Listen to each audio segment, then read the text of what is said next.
అందరికీ నమస్కారం. This is Harna, chartered accountant 7/1 Arundelpet Guntur.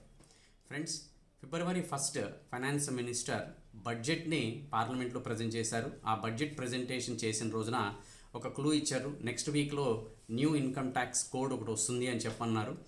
ఫిబ్రవరి 7 ఏమో ఆ కోడ్కి యూనియన్ క్యాబినెట్ అప్రూవల్ కూడా వచ్చింది.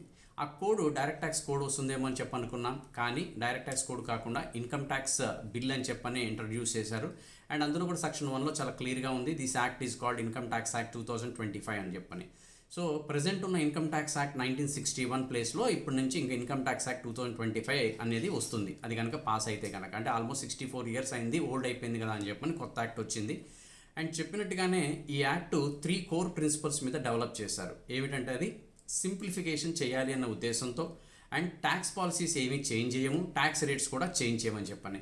సో ప్రజెంట్ ఉన్న old regime, new regime as it ఈస్గా కంటిన్యూ అవుతుంది.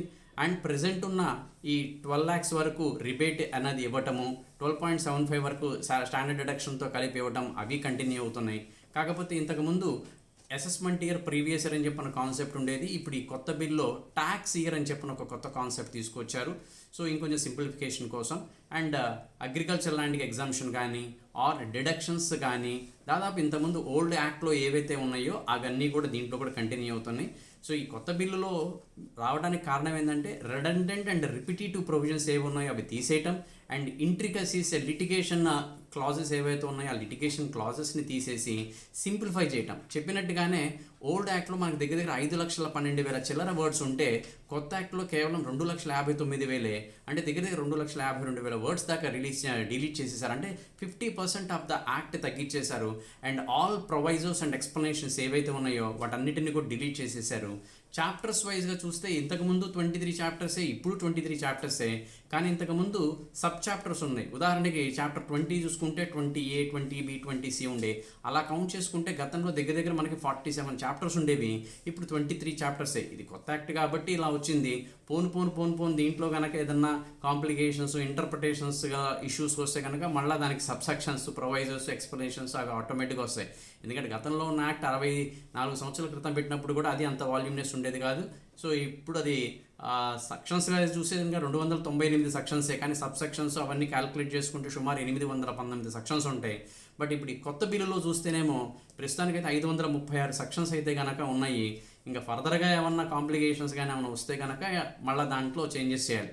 ప్రస్తుతానికైతే ఇప్పుడున్న లాలో ఉన్న ఈ సబ్సెక్షన్స్, ప్రొవైజర్స్, ఎక్స్ప్లెనేషన్స్ని అవాయిడ్ చేస్తూ సింప్లిఫైడ్గా ఉండడం కోసం అని చెప్పని నెంబర్ ఆఫ్ సెక్షన్స్ పెరిగినాయి, 536 సెక్షన్స్ అయ్యి. సో దీనికి ప్రతిదానికి ఈజీగా ఉండేట్టుగా చేశారు. అండ్ క్యాపిటల్ గెయిన్ ట్యాక్సేషన్ కానీ, డిడక్షన్స్, ఎగ్జామ్షన్స్ దాదాపు అదే ఇంతకుముందున్న యాక్ట్లో ఏవైతే ఉన్నాయో అవే ఉన్నాయి. ఇంకా ఫర్దర్గా దీంట్లో ఏం చేంజెస్ ఉంటాయని చెప్పనేది వీటి మీద చిన్న షార్ట్ బైట్ వీడియోస్ ద్వారా మీకు రిలీజ్ చేస్తూ ఉంటాను. ప్రస్తుతానికైతే కనుక నేను జస్ట్ బ్రీఫ్గా మాత్రమే చూశాను, పెద్ద చేంజెస్ లేవు, కానీ సెక్షన్స్ అయితే టోటల్గా అయితే కనుక మారిపోయినాయి.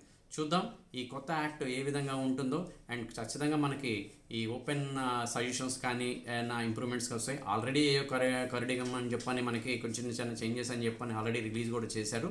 So wait for more videos on this new income tax bill. Thank you very much. Stay tuned to our channel and subscribe to our channel and share this video to all. Thank you very much.